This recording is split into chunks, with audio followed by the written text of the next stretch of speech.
प्रिय विद्यार्थियों, तो आज हम लोग सॉल्यूशन से रिलेटेड लेक्चर 20 की तैयारी में लगे। लेक्चर 20 में आज हम लोग देखेंगे कॉलिगेटिव प्रॉपर्टीज ऑफ सॉल्यूशंस, एक न्यू टॉपिक। तो चलिए आइए हम लोग लगे। कॉलिगेटिव है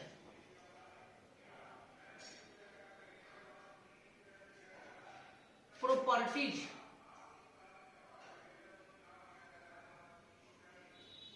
ऑफ सॉल्यूशंस। बस इसी के साथ हम लोग आगे बढ़े। एक इंपॉर्टेंट टॉपिक, इंपॉर्टेंट के साथ साथ है इंटरेस्टिंग टॉपिक। तो आज इसी इंटरेस्टिंग टॉपिक को हम लोग एंजॉय करेंगे। तो सबसे पहले इसके बारे में समझेंगे, उसके टाइप को देखेंगे, उसके बाद अपना धीरे धीरे हम लोग बढ़ते चलेंगे। तो सबसे पहले जानिए कि कॉलिगेटिव प्रॉपर्टीज है क्या। यह सॉल्यूशंस की एक फिजिकल प्रॉपर्टीज है। जैसे आप सॉल्यूशन लेते हैं तो सॉल्यूशन का जो सॉल्यूट और सॉल्वेंट मिलता है, तो उसमें किसी भी सॉल्यूशन की प्रॉपर्टी, किसी सॉल्यूशन की प्रॉपर्टी या तो उस सॉल्यूशन के सॉल्यूट के नेचर पर डिपेंड करती है या फिर नंबर ऑफ पार्टिकल्स वगैरह पर डिपेंड करती है। तो किसी भी सॉल्यूशन की जो प्रॉपर्टी सॉल्यूट के नंबर ऑफ पार्टिकल्स पर डिपेंड करती हो या मोलर कंसंट्रेशन ऑफ सॉल्यूट पर डिपेंड करती हो, तो उसी को कहा जाएगा कॉलिगेटिव प्रॉपर्टी। उसके नेचर पर डिपेंड नहीं करती हो। तो वह प्रॉपर्टी जो सॉल्यूट के पार्टिकल्स के नंबर पर या और क्या बताए, सॉल्यूट के मोलर कंसंट्रेशन जो सॉल्यूशन में होता है उस पर डिपेंड करती हो, तो उस प्रॉपर्टी को ही हम लोग क्या नाम देते हैं, उस प्रॉपर्टी को ही हम लोग कॉलिगेटिव प्रॉपर्टी कहते हैं। ऐसी प्रॉपर्टी सॉल्यूट पार्टिकल्स के नेचर पर डिपेंड नहीं करती है। जैसे ध्यान दीजिए, ये तो हो गया। जैसे अब कोई डॉक्टर है, मान लीजिए कि क्लिनिक में बैठ करके प्रैक्टिस कर रहा है अपने निजी क्लिनिक में। अब उसकी आमदनी किस पर डिपेंड करती है, नंबर ऑफ स्टूडेंट्स पर, स्टूडेंट कहने की आदत है, कहा कीजिएगा, नंबर ऑफ पेशेंट्स पर। अब इससे मतलब नहीं है कि पेशेंट लंबा है, छोटा है, गोरा है, काला है, मोटा है, पतला है, इससे उसको मतलब नहीं है, उसके नंबर पर डिपेंड करती है। तो व्यवहारिकता में समझने के लिए हम कह सकते हैं कि यह उसका क्या कहलाएगा, कॉलिगेटिव प्रॉपर्टी। इसको इससे मतलब नहीं है कि उसको बुखार हुआ है कि उसके पेट में दर्द है। वो एक फिजिशियन है, वो हर प्रकार के ट्रीटमेंट करने के लिए बैठा है, तो उसका जो इनकम होगा वह उस सारे पेशेंट्स के नंबर पर डिपेंड करेगा, उनके नेचर पर डिपेंड नहीं करेगा। सेम चीज हुआ, वह प्रॉपर्टी जो नेचर पर सॉल्यूट पार्टिकल के डिपेंड नहीं करती है, बल्कि उनके क्या, नंबर ऑफ पार्टिकल्स पर डिपेंड करती है, उसको कहते हैं क्या, कॉलिगेटिव प्रॉपर्टी। तो बस आइए इसको हम लोग लिख लें। द फिजिकल प्रॉपर्टीज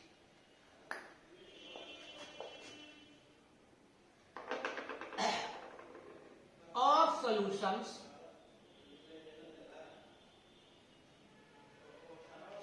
को शॉर्ट में लिख देते हैं ऐसे, which depend upon the number of solute particles or upon the molar concentration of solute in solution are called colligative property. CP लिख दिए, सीपी माने कॉलिगेटिव प्रॉपर्टी हो गया। इसका मतलब यह है कि सच प्रॉपर्टीज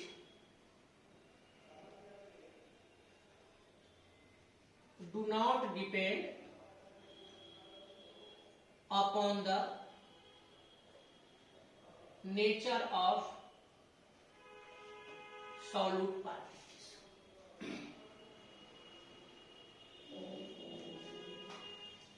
बस क्लियर। अब तो इसके आधार पर हम लोग कह सकते हैं कि जो आपने कोलिगेटिव प्रॉपर्टी लिया तो वह कोलिगेटिव प्रॉपर्टी क्या होगा।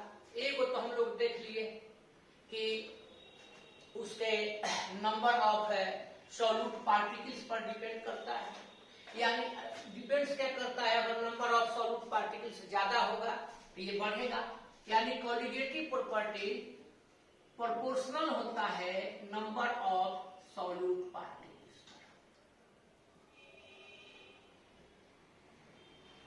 आप यह भी कह सकते हैं कि जब यह सॉल्यूट पार्टिकल्स पर होता है तो मोल्स ऑफ सॉल्यूट पर भी प्रोपोर्शनल होगा। मोल्स ऑफ सॉल्यूट, यह मोल फ्रैक्शन ऑफ सॉल्यूट के भी प्रोपोर्शनल हो जाएगा, यानी मोल फ्रैक्शन यदि बढ़ता है सॉल्यूट का तो इसमें भी वृद्धि होगी। इसके अलावे यह अब देखिए दो चीज पर और डिपेंड कर सकता है, एक कर सकता है नंबर ऑफ मोलिक्यूल्स और एक डिपेंड करता है प्रोपोर्शनल होता है नंबर ऑफ आयंस। अब इसमें केसेज है कि यह कब करेगा, in the solutions of non electrolytes.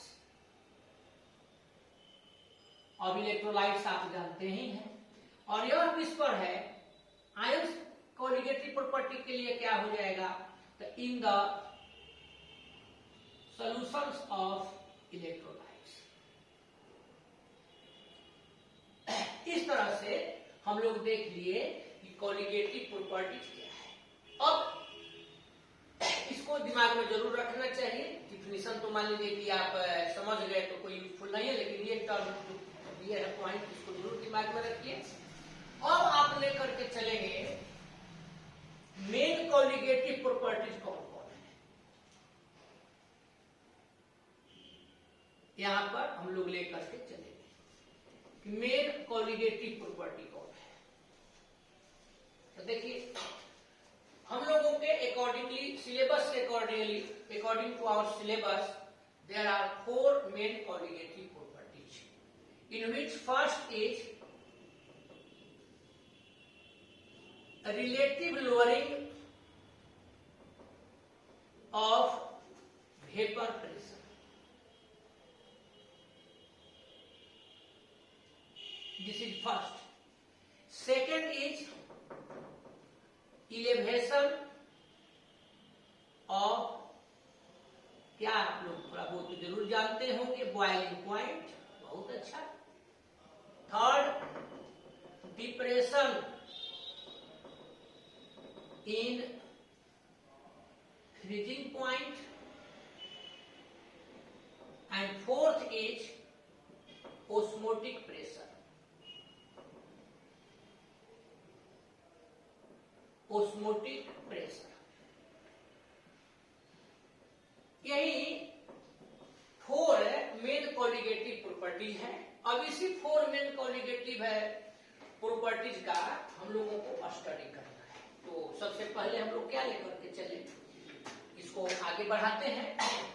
सबसे पहले हम लोग लेकर के चले relative lowering of vapour pressure.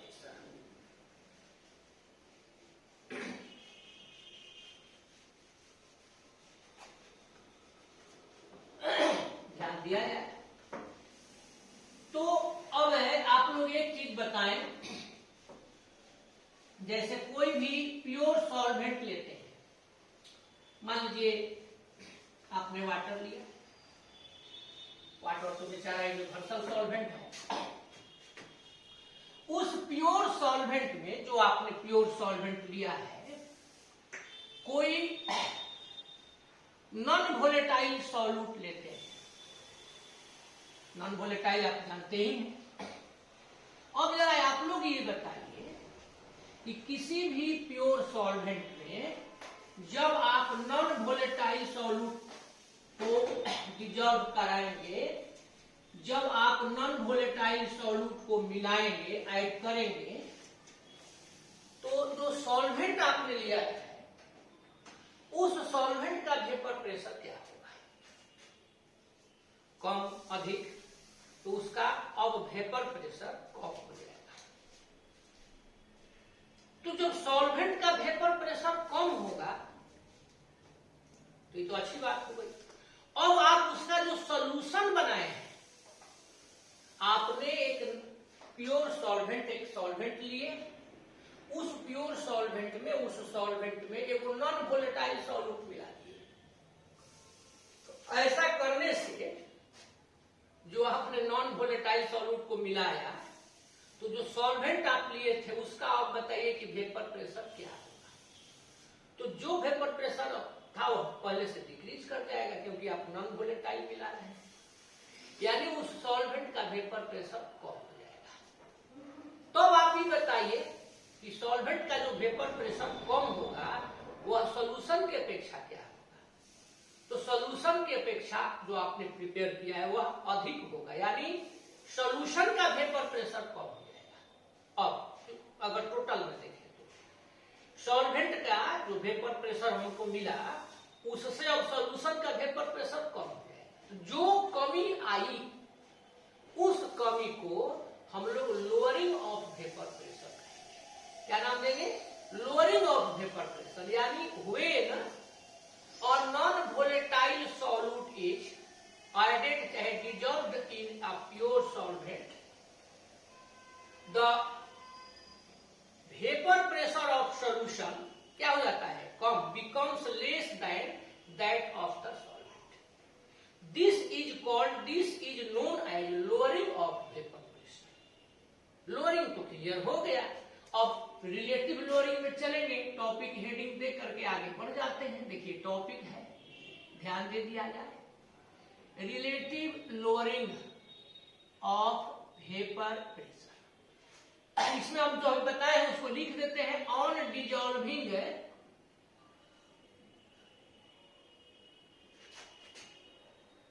Of non volatile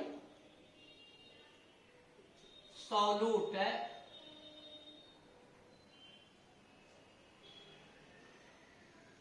in a pure solvent,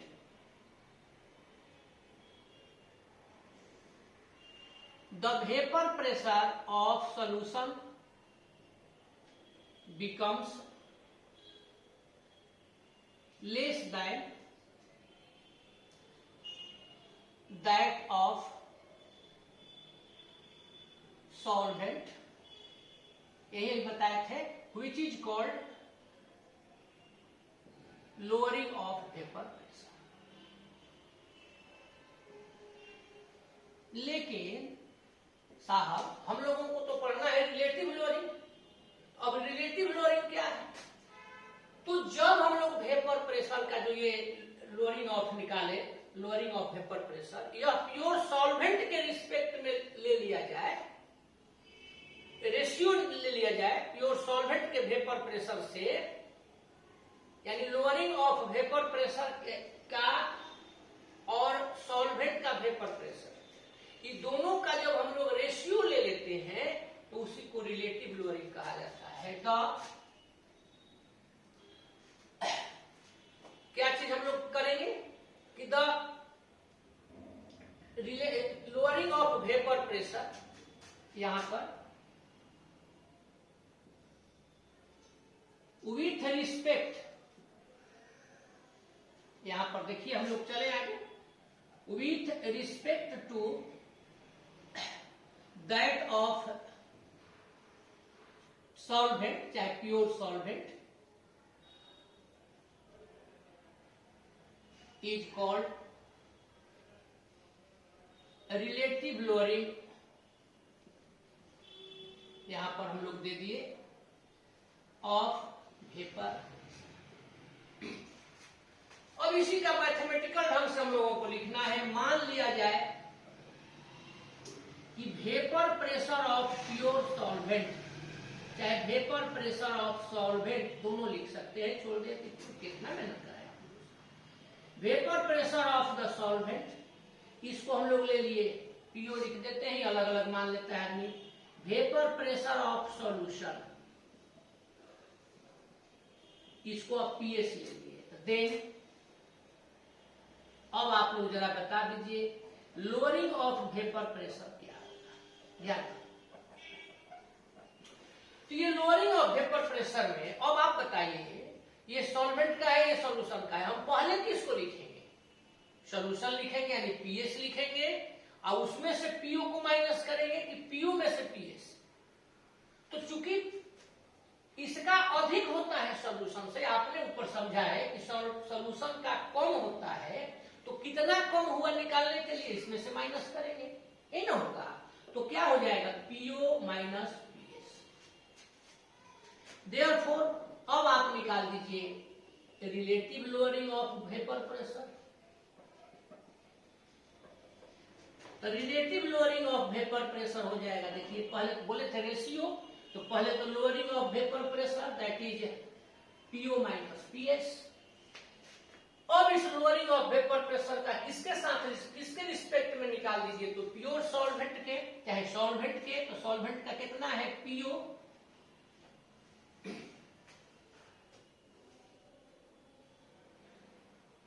इसी का हम लोग नाम अब दे दिए relative lowering of vapour pressure. अब जैसे आपसे कुछ पूछता है कि relative lowering of vapour pressure क्या है, तो बहुत ज्यादा मेहनत करने की जरूरत नहीं है, आप कह दीजिए PO minus PS by PO. अगर पूछता है एक्सप्लेन करने के लिए तो फिर समझाइए। तो ये हम लोग देख लिए कि relative lowering of vapour pressure क्या है, इसको समझ में आ गया, कोई दिक्कत? चलते हैं आगे।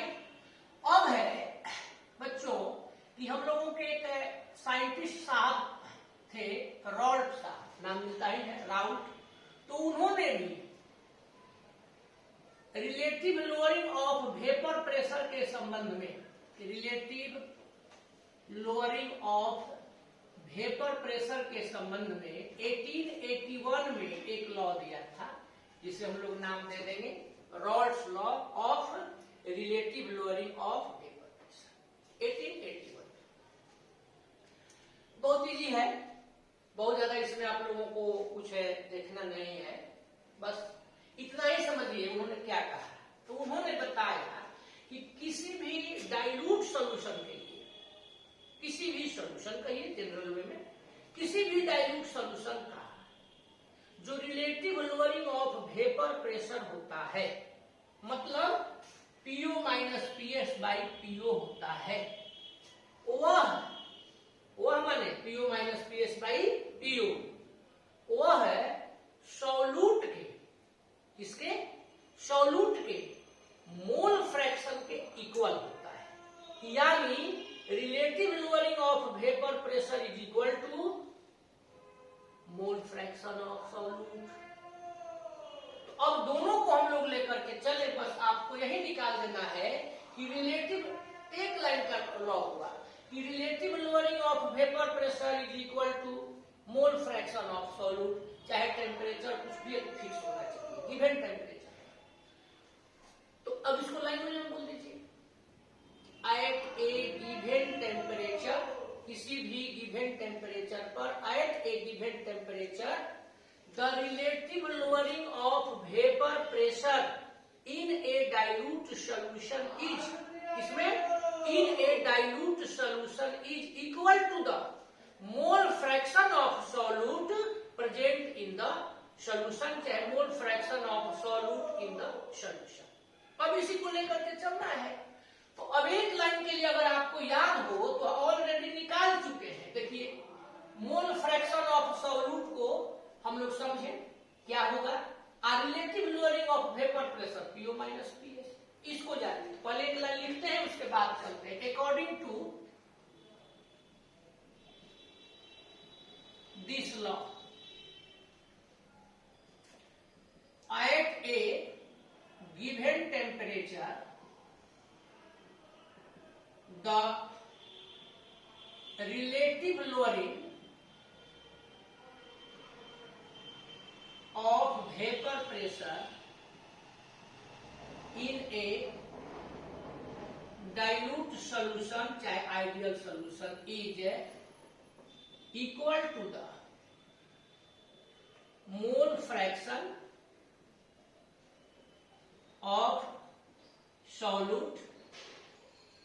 का सॉल्यूशन। बस यही तो है नॉर्म्स फॉलो। अब इसी को मैथमेटिकली प्राप्त करना है तो आप दो चीज निकालिए। पहला निकालिए relative lowering of vapour pressure, जिसको कि हम लोग निकाल चुके हैं, और दूसरा मोल फ्रैक्शन ऑफ सॉल्यूट। तो पहले हम मोल फ्रैक्शन ऑफ सॉल्यूट निकालते हैं। चलिए अब मोल फ्रैक्शन साहब के पास, तो मोल फ्रैक्शन कैसे निकलता है भाई? तो किसी भी सॉल्यूशन के चाहे जितने भी कंपोनेंट है, यहाँ हम लोगों को दुइये को बाइनरी लेकर चल रहे हैं, तो किसी भी सॉल्यूशन के एक विशेष कंपोनेंट का, जिस विशेष कंपोनेंट का आपको मोल फ्रैक्शन निकालना हो, उसके मोल अब सॉल्यूशन के टोटल, ये आप पढ़े हैं, जिसका मोल फ्रैक्शन निकालना है उसके मोल बाय टोटल मोल। ज्यादा इस पर हम समय नहीं देंगे, आप लोगों का ऑलरेडी पढ़ा हुआ है और इजी भी है।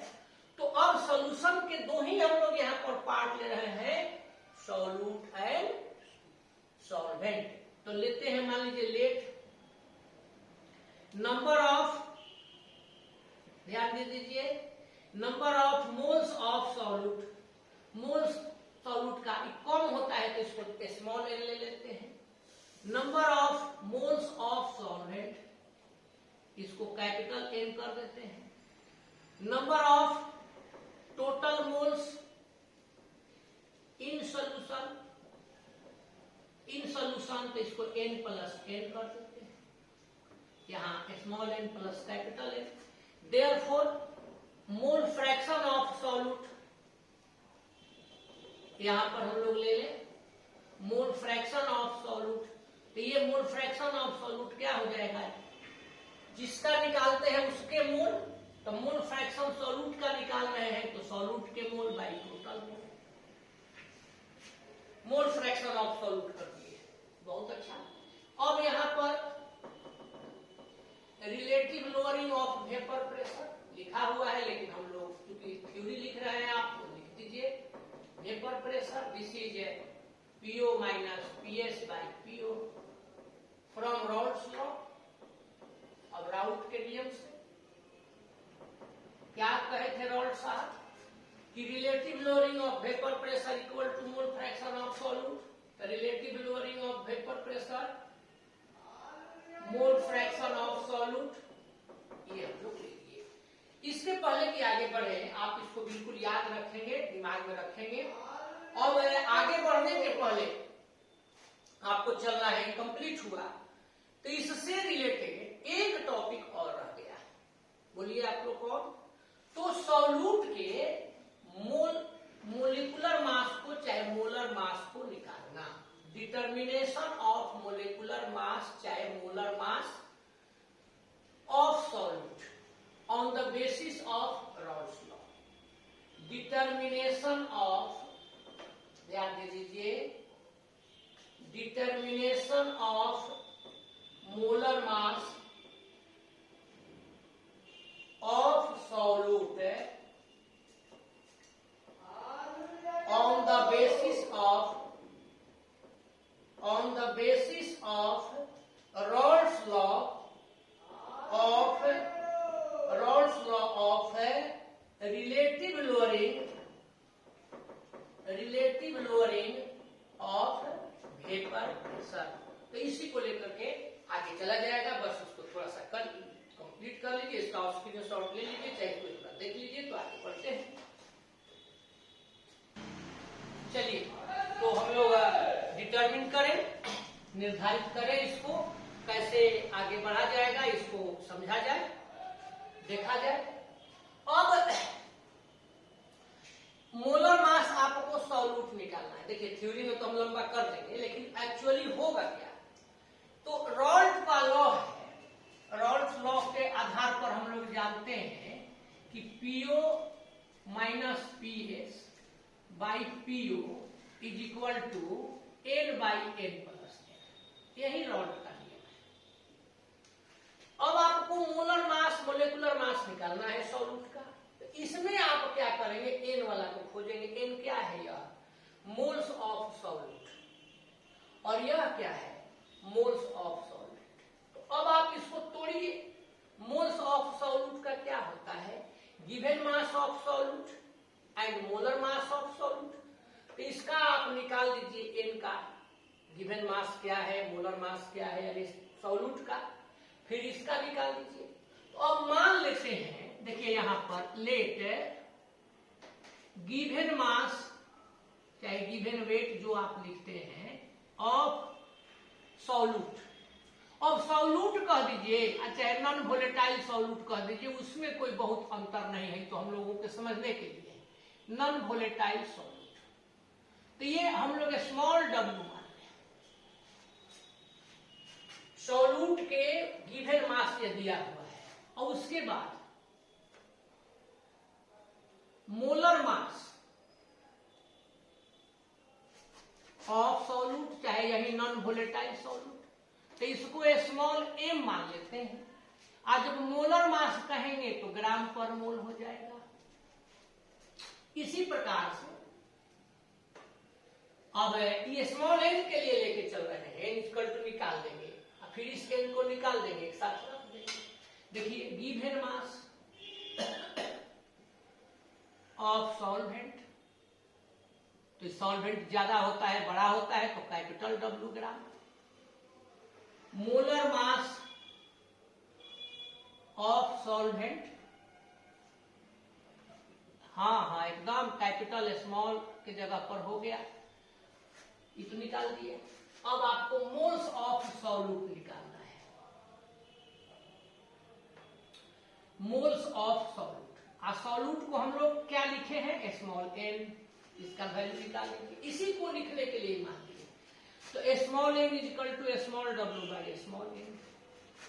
फिर निकाल दीजिए मोल्स ऑफ सॉल्वेंट, हम लोग क्या माने हैं इसको, कैपिटल N, तो ये क्या हो जाएगा, सब कैपिटल लिख दिए, हो गया। अब इतना आपने ले लिया, स्मॉल n का वैल्यू ले ही लिए, यह ले ही लिए, तो अब इसी को आगे बढ़ाते हैं, दोनों को ले लिए। तो अब ये कोई जरूरी नहीं है लिखना कि relative lowering of vapour pressure इतना होता है, डायरेक्ट बढ़ते हैं। देखिए फ्रॉम रॉल्स लॉ, तो यहाँ रॉल्स लॉ को हम लिख चुके हैं। अब इसी को सेट करिए ध्यान से, चलिए यहाँ एक लाइन खींच देते हैं। तो आप इसको सेट करेंगे तो ये आपका हो गया, देखिए imply that PO minus PS by PO is equal to, अब सबका आप लिखिए, बाद में लाइन को लिखिए। तो ये स्मॉल n के जगह पर small w by small m, capital small n है, small w by small n, capital w by capital n। अब यहां पर आप एक चीज समझें, since solution is dilute, therefore dilute solution होगा, तो dilute solution में क्या होता है, सॉल्यूट की मात्रा बहुत ही कम होती है। तो जब सॉल्वेंट से, तो जब सॉल्यूट की मात्रा बहुत ही कम होगी, इसका मतलब है कि सॉल्यूट के मोल भी कम होंगे। तो therefore n सॉल्यूट यानी सॉल्यूट के mole very very less then, इसको वेरी वेरी लेस देन पढ़ते हैं, मोल्स ऑफ सॉल्यूट। ऐसी स्थिति में हम लोग सॉल्यूट के मोल को डिनोमिनेटर में से हटा सकते हैं। सॉल्यूशन इज डाइल्यूट, तो जब सॉल्यूशन डाइल्यूट होगा, डाइल्यूट माने पतला हो गया, उसमें सॉल्यूट कम मिलाए हैं, सॉल्यूट के mole very very less than the moles of solvent. अब ऐसी स्थिति में small w by small n, मतलब number of moles of solute, can be neglected from denominator. जो डिनोमिनेटर आप लिए हैं, तो उस डिनोमिनेटर से इसको हटाया जा सकता है। क्यों? क्योंकि यह बहुत ही कम है, जब बहुत कम है तो इसको हटा दिए। अब ऐसी स्थिति में आप ले लेंगे PO minus PS by PO is equal to, देखिए small w by small m, capital W by capital M, बस अब कुछ करना ही नहीं है। अब आप इसको ले लीजिए PO minus PS by PO, ध्यान दे दीजिए, स्मॉल डब्ल्यू बाई स्मॉल एम इंटू ऊपर चला जाएगा capital M by capital W, बस हो गया। यही आपने रिजल्ट प्राप्त किया, लेकिन आपको रिजल्ट देना था एम इज इक्वल टू क्या होगा। अब इस small m is equal to निकाल दीजिए, इसको इधर ले आ दीजिए, तो ये हो जाएगा स्मॉल डब्ल्यू by capital M PO minus PS by PO, यहां पर हो जाएगा कैपिटल डब्ल्यू। बस यही हम लोग मोलिकुलर मास चाहे मोलर मास के डिटर्मिनेशन के लिए ये फॉर्मूला लिए हैं। इसी फॉर्मूला के आधार पर आप मोलिकुलर मास चाहे मोलर मास का डिटर्मिनेशन करिएगा। तो बोलिए कोई कंफ्यूजन, एनी प्रॉब्लम? अगर किसी भी तरह का कोई कंफ्यूजन है तो आप पूछें, कमेंट बॉक्स में लिख दें, हम उसका जवाब दे देंगे, या फिर जैसे भी हो हम लोग इसको समझें।